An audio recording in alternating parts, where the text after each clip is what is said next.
Alegre música, atrevidas modas y un arte que desafiaba todas las normas vigentes. Locuras y más locuras. Sí, el mundo entraba de lleno a los años 20, invadido por la algarabía y el desparpajo, ante el malestar de los puritanos que se aferraban a los viejos tiempos. Para muchos fueron años de locura, toda una época llena de frivolidad, aunque su influencia sigue viva en modas y costumbres de este fin de siglo. 1920 a 1924 son también años de posguerra, de padecimiento para la vieja Europa devastada por la Primera Guerra Mundial.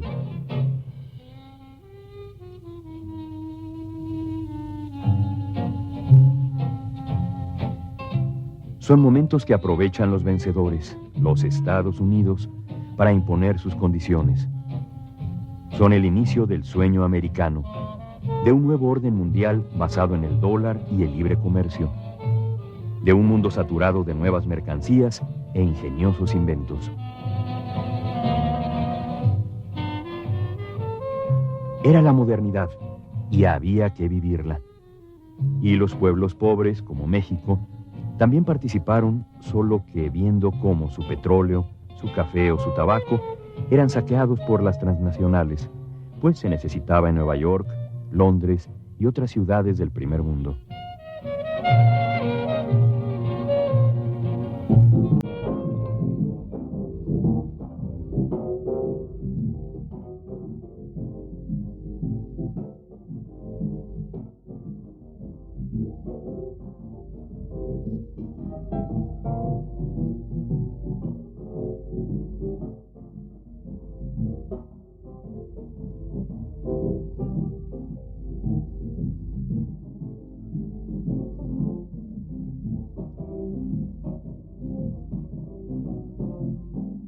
Para estos años, el cine ya es una poderosa industria y la diversión preferida del público, y como espectáculo, plasma en la pantalla muchos de sus atractivos que hoy se repiten una y otra vez en cientos de películas.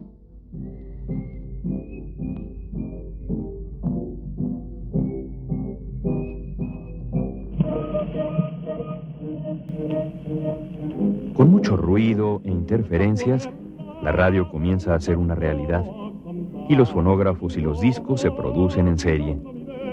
Voces y sueños que viajan a lugares lejanos.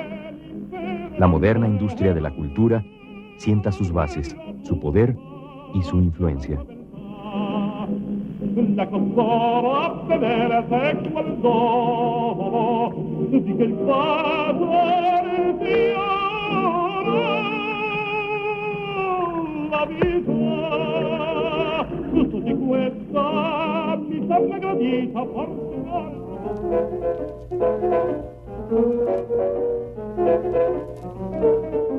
Arte en plena madurez, el cine registra los cambios que por todo el orbe se originan.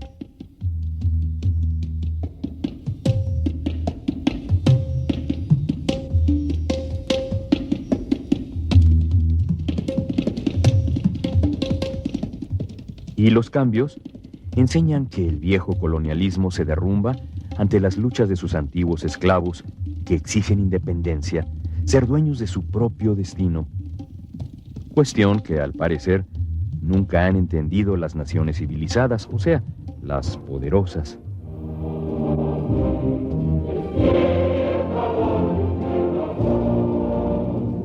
En otros lugares los cambios son más profundos. Por sobre el bloqueo militar de las potencias, se consolida una revolución, una esperanza para los pobres del mundo, la bella utopía de una sociedad sin clases, de un país socialista de los trabajadores.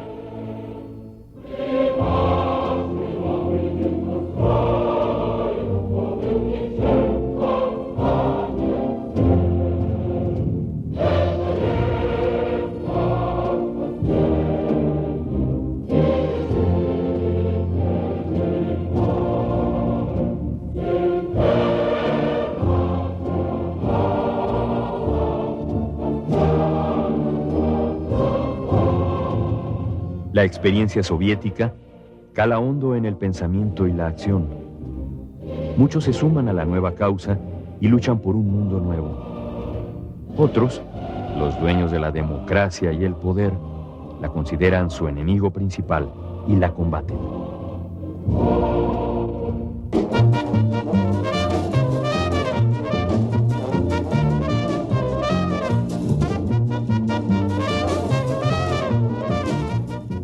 Mas los cambios se presentan por igual en el mundo libre, o sea, en las potencias que combaten al socialismo, y en contra de la libertad y el barullo de la gente, en los Estados Unidos se implanta la ley seca para moralizar a la sociedad.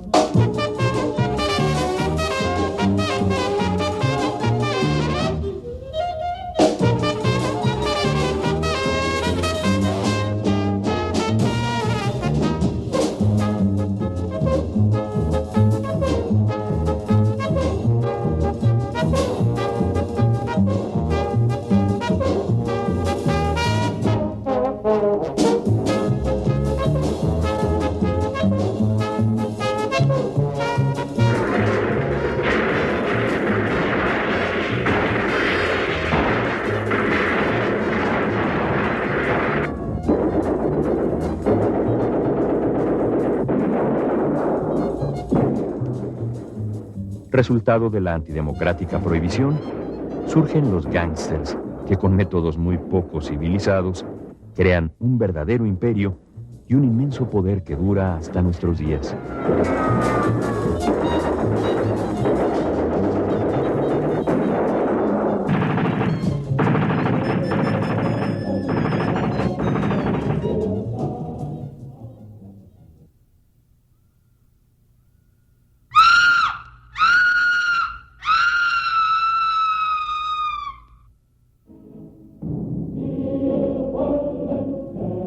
¿Excesos de la democracia? ¿Locuras del mundo libre? Mussolini toma el poder en 1923.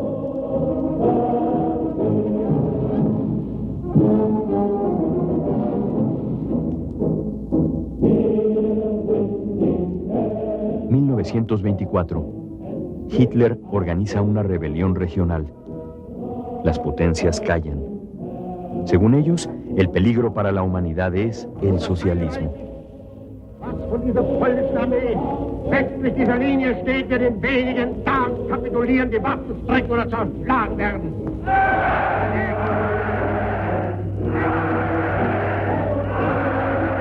Aber nur das eine weiß ich, was von dieser polnischen Armee westlich dieser Linie steht, wird in wenigen Tagen kapitulieren, die Waffen strecken oder zerschlagen werden. Por suerte, había chance para soñar.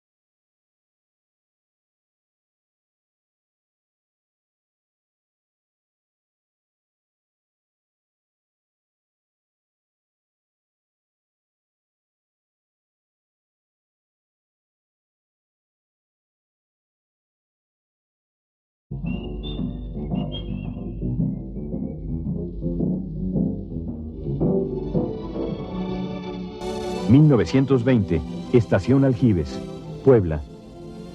El presidente Carranza huye hacia la muerte. Sus antiguos aliados, Obregón, Calles y de la Huerta, inician la rebelión de Agua Prieta y lo desconocen como presidente. Un enigma. A más de 70 años del asesinato de don Venustiano, nunca se ha sabido quién fue el autor intelectual del crimen. 1920-1924. Los hombres de Agua Prieta toman el poder para sentar las bases del México moderno. Se establece un nuevo estilo de hacer política. La revolución se baja del caballo y se vuelve institución intocable hasta nuestros días.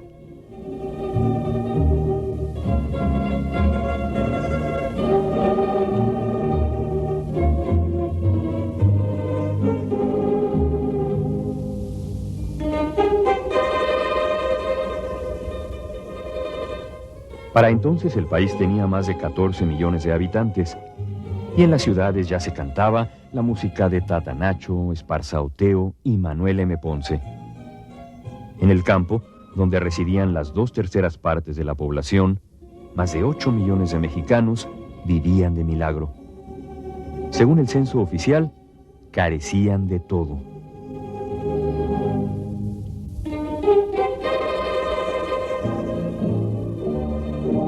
Se dan los primeros pasos rumbo a la estabilidad. Adolfo de la Huerta, presidente interino, logra que Francisco Villa, el último caudillo popular, deponga las armas. Hace tiempo tuve anhelos, alegrías y sin sabores. Eliminar azonadas y golpes militares es importante. El nuevo presidente electo, general Álvaro Obregón, ordena licenciar a soldados y oficiales. Es un hombre práctico. Sabe usar la fuerza, pero también negociar. A él se debe la famosa cita de que ningún enemigo resiste un buen cañonazo, pero de 50,000 pesos.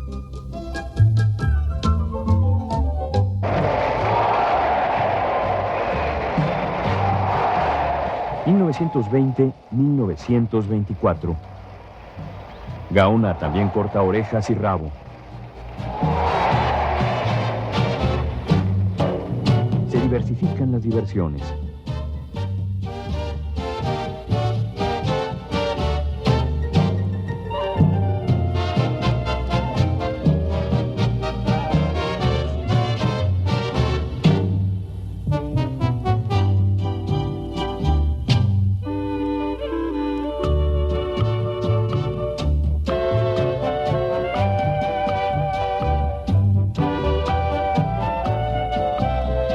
El Salón México se inaugura y el danzón se queda entre nosotros.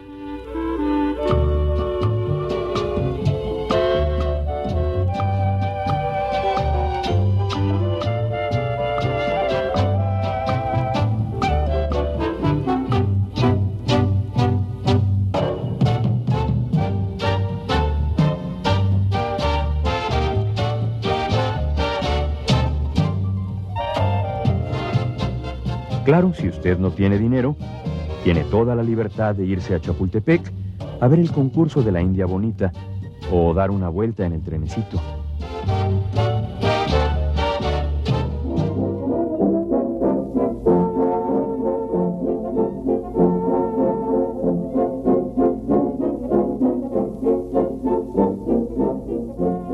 Así, durante los festejos del centenario de la consumación de la independencia, el pueblo pudo disfrutar de una parada militar del recortado ejército y luego ver cómo los que sí podían entraban a la temporada de ópera. Con amor, hasta que yo tengo que decirle, toda llena de miedo y rumor. No, por Dios, no me aprietes así. No, por favor, que me siento morir. Tenga usted en cuenta que mira mamá, y si se entera nos regañará. No, por Dios, no te acerques a mí. No, por favor, que me siento morir, que soy carga. La gente de provincia también se divierte, pero también lucha y logra importantes victorias en el reparto de tierras y otras demandas. Surgen nuevos dirigentes: Cárdenas y Mújica en Michoacán, Escudero en Guerrero, Herón Proal y el Movimiento Inquilinario en Veracruz, y Carrillo Puerto y el Partido Socialista del Sureste en Yucatán. Respetando la mayoría de los movimientos populares, Obregón se convierte en el líder indiscutible de la nación. Impulsa la detenida reforma agraria, pero sobre todo, ante la falta de un empresariado emprendedor, desde el gobierno promueve la industrialización y a los empresarios.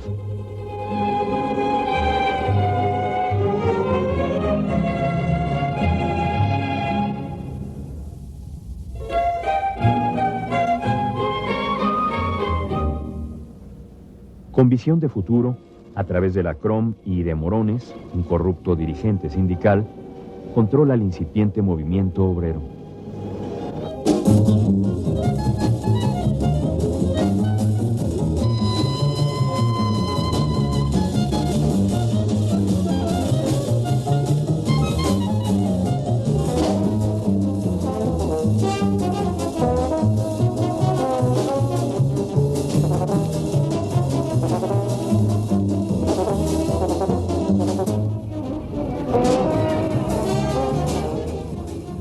Sin embargo, el poder del sonorense y de su gobierno se vieron socavados por la actitud de las empresas transnacionales que controlaban el petróleo mexicano. En un vil chantaje, el gobierno norteamericano obliga a Obregón a firmar los tratados de Bucareli, en que se compromete a respetar los privilegios de los empresarios extranjeros.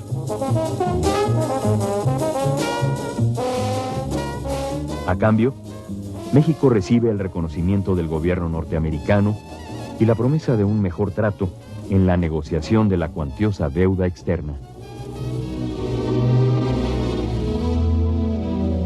1920-1924. Desde los antiguos edificios de la Universidad Nacional, su rector, José Vasconcelos, emprende la alfabetización popular. El proyecto universitario crece. Se funda la Secretaría de Educación Pública.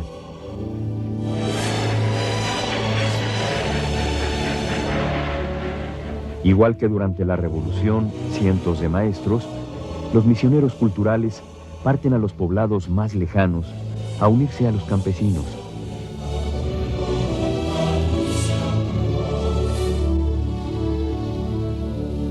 La nueva escuela surge.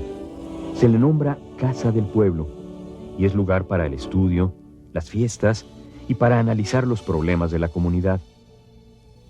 Se educa a todos por igual, niños y adultos, mujeres y hombres que construyen sus escuelas y sus bibliotecas, a la vez que elaboran sus programas y el material didáctico.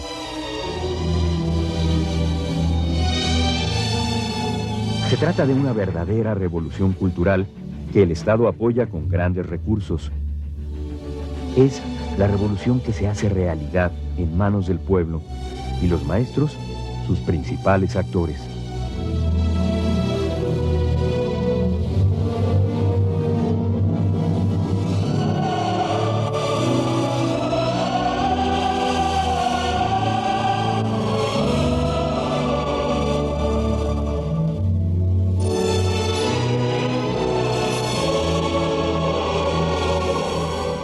Al amparo de la nueva política educativa, surge el muralismo.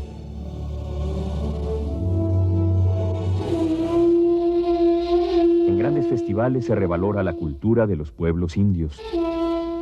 Nacionalismo, identidad, país, comienzan a ser conceptos que se viven y se comparten por toda la nación.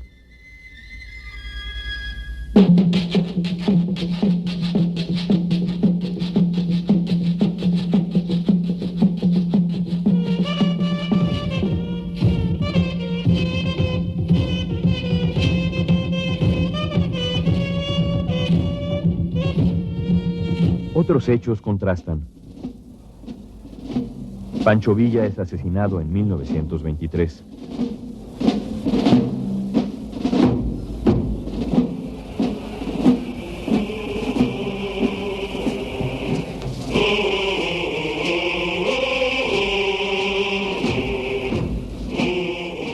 A nivel mundial se comenta la muerte de Lenin.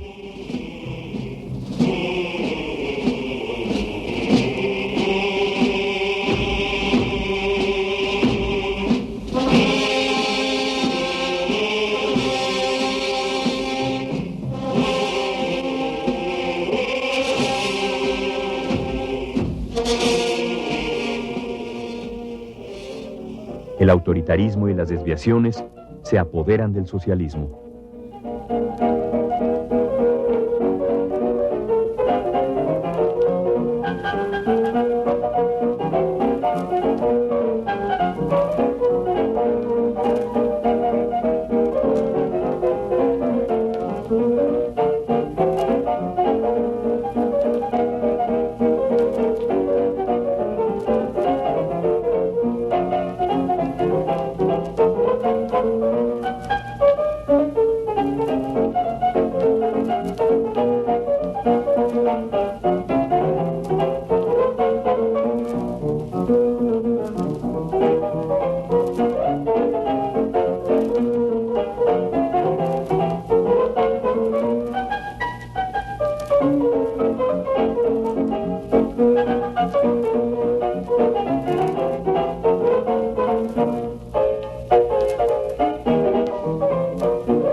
La última asonada militar.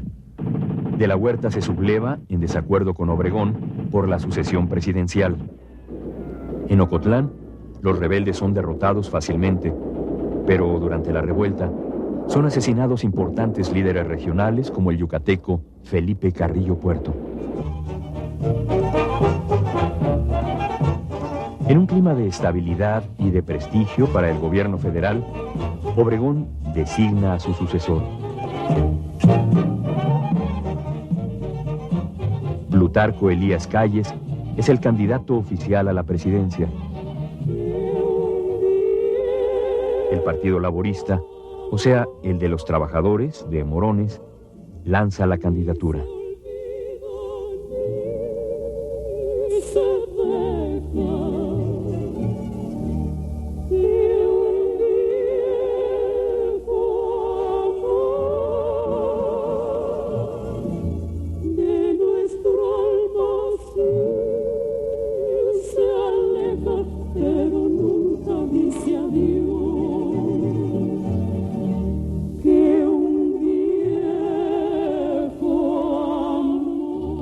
La subida al poder de Calles en diciembre de 1924 inaugura una tradición. Los cambios presidenciales ya no motivarían a golpes de Estado, rebeliones y ni siquiera a rompimientos dentro de los hombres del poder. Calles, durante su gobierno, se encargará de afinar los mecanismos de la moderna política mexicana.